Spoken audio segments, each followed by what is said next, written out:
صحیح سند وہ ہے جو امام شافعی نے اپنی مسند میں ذکر کی ہے. اس میں آتا ہے کہ انہوں نے ایک طلاق دی تھی تاکید کی نیت سے اس لفظ کو 3 دفعہ دہرایا تھا. تو نبی نے ان سے پوچھا تھا کہ تمہاری نیت ایک کی تھی؟ انہوں نے فرمایا ہاں. فرمایا قسم اٹھا سکتے ہو؟ فرمایا ہاں قسم اٹھا سکتا ہوں. قسم اٹھایا.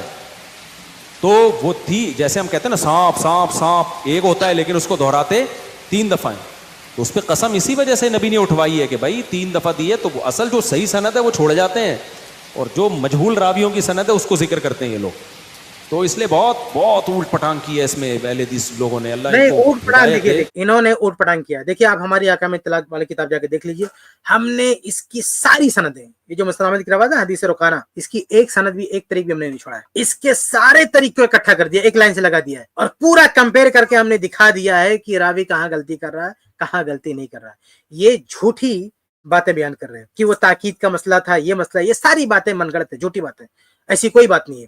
صحیح بات وہ ہے جو مسند احمد میں، اس کی سند صحیح ہے، اس کی سند کو محدثین نے صحیح کہا، اس کی سند کو محققین نے صحیح کہا، اور باقی جو روایت ہے اس کی سندوں کا کیا حال ہے یہ سارا ہماری کتاب میں جا کے دیکھ رہے ہیں. تو یہ الٹا بات کر رہے ہیں نا، جھوٹی روایتیں ہیں، من گھڑت روایتیں، ان کو کہتے ہیں کہ اس کو بیان نہیں کرتے، اور جو صحیح روایت ہے اس سے یہ نظر پوشی کر رہے ہیں. تو مسند احمد، اور یہ اونچے درجے کی کتاب بھی ہے، مسند احمد اونچے درجے کی کتابوں میں آتی ہے. بلکہ یہ جو ہے جو کتب ستہ نا اس سے بھی اعلی سند ہوتی ہے اس میں. اور 4 امام میں یہی تو ایک محدث ہیں جو سب سے زیادہ حدیث لے کر رہے ہیں. محدث امام شافعی رحمہ اللہ بھی ہیں، محدث امام مالک رحمہ اللہ بھی ہے، لیکن یہ سب سے بڑے محدث ہے، سب سے زیادہ حدیث اکٹھا کرنے والے امام احمد رحمہ اللہ. ان کی کتاب میں روایت موجود ہے، ان کی کتاب سے ہٹ کے کہتے ہیں نہیں مسند شامل، جبکہ امام شافعی کی وہ مسند ہے بھی نہیں، لوگوں نے اس کو جمع کیا، اکٹھا کیا. امام شافعی کی خود کی لکھی بھی نہیں، لوگوں نے ترتیب دیا. وہ جیسے امام شافعی رحمہ اللہ کی کتاب ہے حدیث کی، ایسا نہیں ہے اپنی سند سے ہے، لیکن یہ جو مسند شافعی جو مرتب کی گئی وہ لوگوں کی مرتب کی ہوئی ہے، اکٹھا کی ہوئی.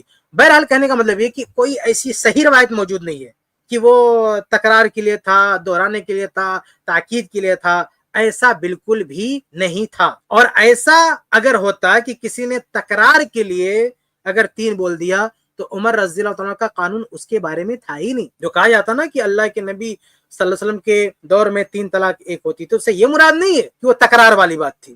تکرار والی بات وہ آج بھی ہے. آج بھی اگر کوئی بولے کہ بھائی نہیں وہ تو ہم نے ایک ہی بولا تھا، ایسے ہی دوہرا دیا تھا، تو اس کو کوئی نہیں جو ہے 3 شمار کرے گا. وہ تو مسئلہ نہیں، وہ تو مختلف ہی مسئلہ ہی نہیں ہے، کسی نے ایسے دوہرا دیا، تاکید کے لیے بول دیا. اصل مسئلہ یہ ہے کہ باقاعدہ 3 جو ہے طلاق بول رہا ہے، اور یہ روایتوں میں باقاعدہ صراحت ہے کہ عدد نجوم بول رہا ہے. یہ کیا ہے؟ یہ تکرار ہے، تاکید ہے. یعنی ایسے ایسے الفاظ کے تعلق سے اس کی جو ہے تشریحات آئی ہیں، روایتیں آئی ہیں جن 3 طلاق کو جو ہے ایک شمار کیا تھا، تو اس میں تاکید کی کوئی گنجائش نہیں. بہرحال آگے بڑھتے ہیں. اس کلپ کی فل ویڈیو دیکھنے کے لیے ہمارے چینل پر ضرور آئیں.